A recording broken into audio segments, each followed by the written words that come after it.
South की murder mystery फिल्मों की सबसे खास बात ये होती है कि यहाँ कहानी सीधी नहीं चलती, उलझती है, भटकती है और फिर एक ऐसा ट्विस्ट देती है जो दिमाग का दही कर देता है। और इन फिल्मों की एक खास बात ये भी है कि ये आपको फिल्म के हर किरदार पर शक करवाती है, यहाँ तक कि कभी कभी आपको खुद पर भी शक होने लगेगा कि आपने जो देखा वो सही है भी या नहीं। तो बने रहिएगा वीडियोस के अंत तक, क्योंकि ये top 5 south Indian murder mystery movies आपको एक सेकंड के लिए भी बोर नहीं करेंगी। एक फ्रेशर पुलिस ट्रेनी को तमिलनाडु के यूटी स्टेशन में पोस्टिंग मिलती है। ट्रेनिंग के दौरान वो एक पुराने अनसॉल्व्ड केस को रिव्यू करता है, एक बस एक्सीडेंट जिसमें कई लोगों की मौत हो गई थी। लेकिन वो एक्सीडेंट था या कुछ और, यही सवाल उसकी सोच को हिला देता है। जब वो केस को फिर से खोलता है तो उसे एक पुरानी डायरी मिलती है जो इस पूरे हादसे का पन्ना दर पन्ना काला सच खोलती है। हर पन्ने में एक नाम, हर नाम में एक राज। जैसे जैसे वो आगे बढ़ता है उसे समझ आता है कि ये कोई सिंपल एक्सीडेंट नहीं था। बस की टिकट से लेकर उस दिन के सीसीटीवी फुटेज और हर पैसेंजर की बैक स्टोरी तक सब कुछ किसी बड़े प्लान का हिस्सा लगता है। और सबसे डरावनी बात, कुछ लोगों की मौत बस की टक्कर से नहीं, पहले ही हो चुकी थी। क्या ये सब महज एक कोइंसिडेंस था या कोई अपने फायदे के लिए लोगों की जान ले रहा था? उस बस में बैठे लोग कौन थे और क्यों सिर्फ वही टारगेट बने? जब सच सिर्फ रिकॉर्ड में दफन न होकर किसी की डायरी के पन्नों में छिपा हो तो हर लाइन एक चीख बन जाती है और हर पन्ना एक मौत की गवाही। तो इस तमिल क्राइम थ्रिलर फिल्म का नाम है डायरी। IMDb पर 6.6 रेटिंग के साथ हिंदी में उपलब्ध है। आप इसे आहा पर देख सकते हैं।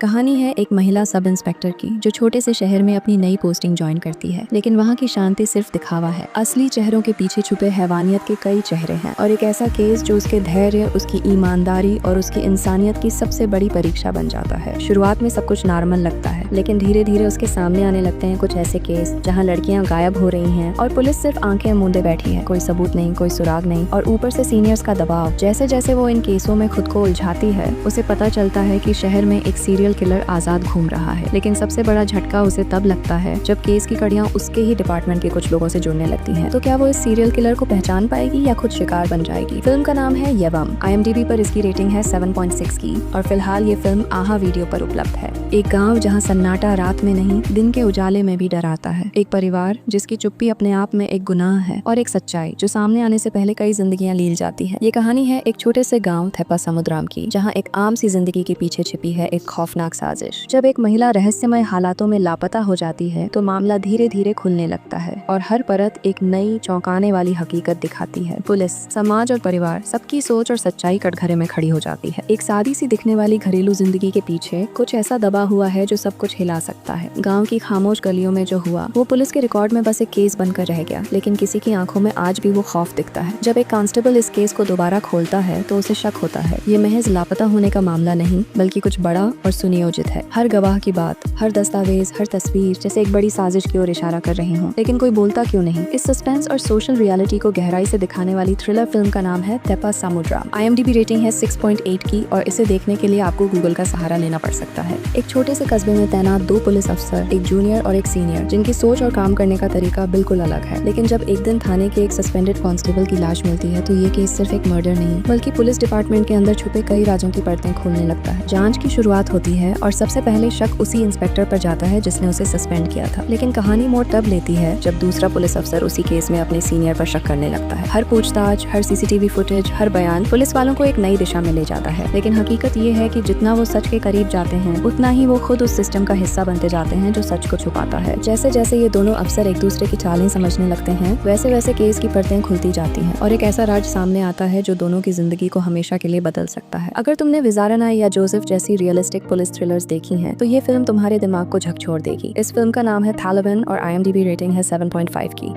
एक ऐसा लड़का जो बस एक लड़की से मिलने गया था, लेकिन सुबह उठते ही खुद को एक लॉक्ड कमरे में खून से सने हालातों के बीच पाता है। एक स्ट्रगलिंग लेखक अपनी ब्लॉक्ड क्रिएटिविटी से तंग आ चुका है। एक रात वो एक अजनबी लड़की से मिलता है और उसकी जिंदगी की सबसे बड़ी गलती कर बैठता है। अगली सुबह सब कुछ बदल चुका होता है। अब उसके पास वक्त कम है और जवाब ढूंढने हैं कई। रात में मस्ती, बातें और एक सुकून भरी शाम, लेकिन सुबह होते ही उस कमरे का हर कोना जैसे चीख चीख कर कुछ छुपा रहा हो। सामने पड़ी है उस लड़की की लाश और सबूतों की उंगलियां उसी की ओर उठ रही हैं। पुलिस पूछताछ तेज हो रही है और वो फंसता जा रहा है, लेकिन क्या वाकई उसने कुछ किया है या ये सब किसी और की चाल है? अगर आपको साइकोलॉजिकल थ्रिलर्स पसंद हैं जहां हर सीन में एक नया शक पैदा होता है तो ये फिल्म मिस मत करना। फिल्म का नाम है K13 और IMDb रेटिंग है 6.8 की।